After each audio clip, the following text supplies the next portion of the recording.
Jutros na magistralnom putu Bileća-Trebinje u mjestu Čepelnica desila se nesreća koja je zavila cijeli region u crno.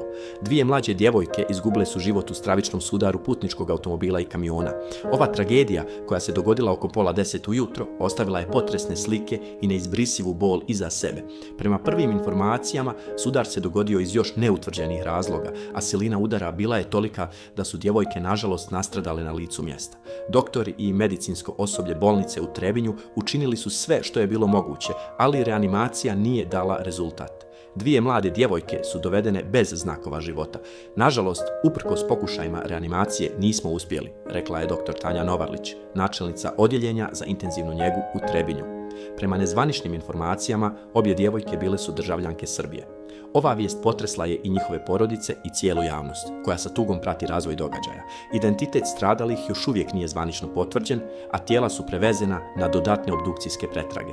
Na licu mjesta uviđaj su obavili pripadnici policijske stanice Bileća i dežurni tužilac okružnog javnog tužilaštva Trebinje.